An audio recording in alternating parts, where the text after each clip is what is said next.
Seharusnya memang ayah dari almarhum yang notabene anaknya adalah salah satu korban menjadi salah satu terperiksa, karena pastilah memiliki informasi-informasi terkait peristiwa tersebut. Maka tidak kaget rasanya bila pengacara kelas Hotman Paris menginginkan untuk bertemu dengan ayah almarhum. Dan pasti pengacara tersebut, dalam artian Hotman Paris, memiliki tujuan tertentu untuk menggali informasi terkait peristiwa tersebut.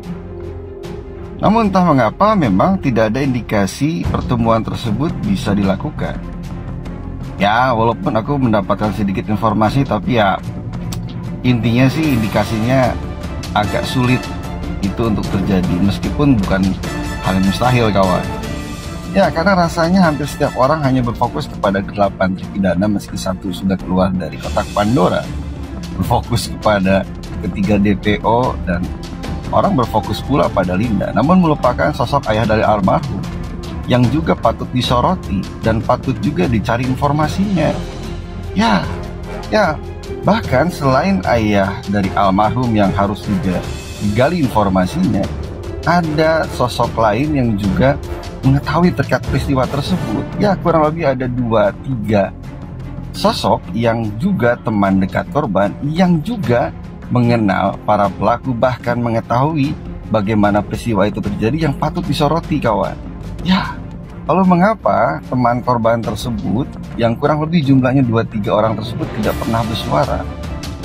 Mereka mengalami rasa khawatir yang cukup tinggi bila mereka bersuara terkait peristiwa tersebut, karena mereka paham betul yang dihadapi itu siapa dan memiliki resiko yang tidak sedikit, bukan resiko yang kecil pula, kawan. Maka yang paling mudah adalah gali informasi dari ayah almarhum, karena tidak mungkin dia tidak mengetahui terkait peristiwa tersebut. Lalu kita lihat nih keterlibatan apa yang dilakukan oleh bapaknya Eki gitu, Ibtu Rudiana gitu.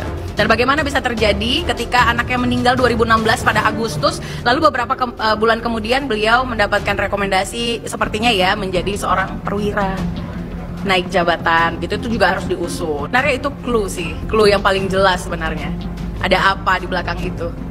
Karena ini sesuatu yang memang terjadi dan bukan saya mengada-ada gitu. Kan kalau kita menganalisa itu kan dari berbagai sudut pandang, maka saya melihatnya dari situ dulu. Dari ada apa, lalu dia dapat jabatan, dapat penghargaan, itu kenapa?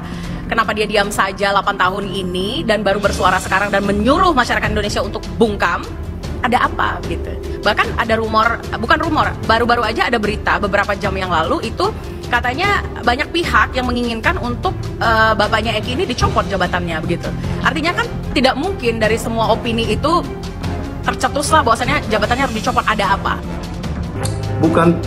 Bukan tidak percaya kepada Bareskrim, bukan tidak percaya kepada pihak kepolisian, tapi badan yang sangat objektif, sehingga perkara yang di Cirebon ini yang seperti katanya ada orang tua korban yang kebetulan polisi dari Sat Narkoba mencoba menyelesaikan masalah ini menjadi masalah personal. Jadi bukan masalah institusi lagi, tapi masalah personal. Karena memang dia kehilangan anaknya. Saya turut prihatin soal itu. Tapi soal hukum kita nggak boleh main-main, nggak boleh atur-atur berkas. Tapi kita mesti fokus terhadap penegakan hukum itu sendiri. Karena yang salah akan tetap salah, yang benar pasti akan terlihat di muka pengadilan. Ayah kandung dari almarhum korban laki-laki temannya Vina di Cirebon, kasus Cirebon.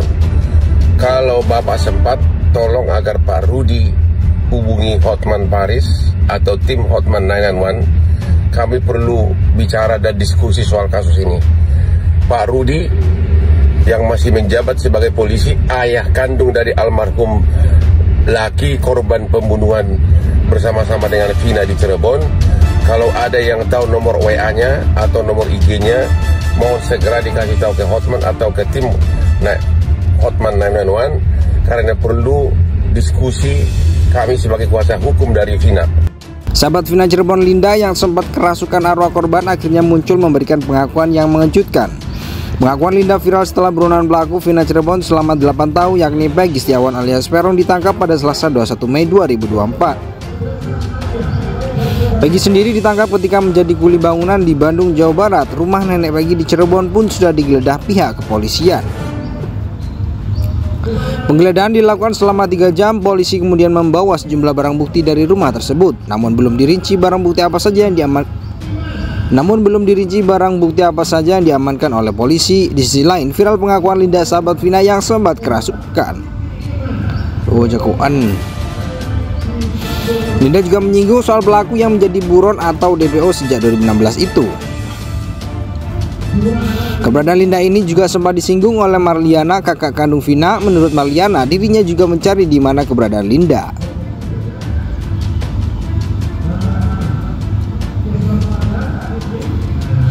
Sebab Linda pernah kesurupan Vina, Linda tak pernah lagi muncul. Padahal Linda diduga jadi saksi kunci dalam kasus tersebut. Apalagi berkat Linda, kasus pembunuhan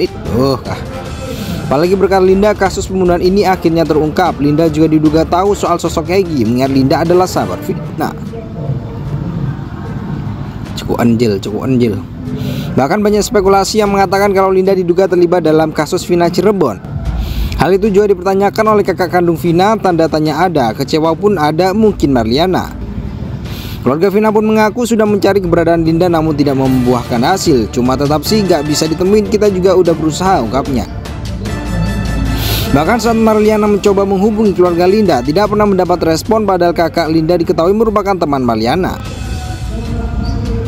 Sempat ada penolakan dari keluarga Linda, kata dia lagi. Baru-baru ini viral pengakuan seorang diduga Linda.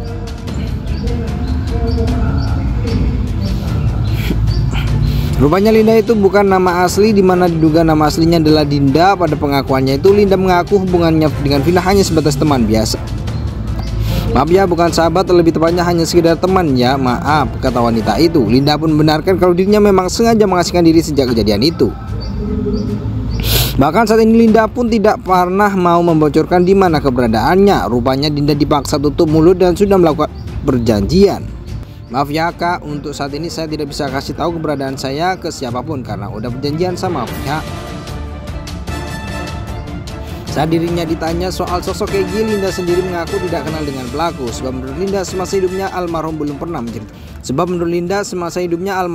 pernah menceritakan sosok Egy padanya. Linda hanya mengenal Egy yang merupakan pacar Vina. Gak tahu sama sekali, bahkan selama almarhum hidup pun tidak pernah cerita perihal Egy atau teman-temannya. Yang saya tahu hanya almarhum Egy aja pacar. Yang saya tahu almarhum Egy aja pacar Vina, tutur dia. Akan tetapi belum terkonfirmasi apakah wanita itu benar memang Linda yang sebenarnya atau bukan. Cukup anjil.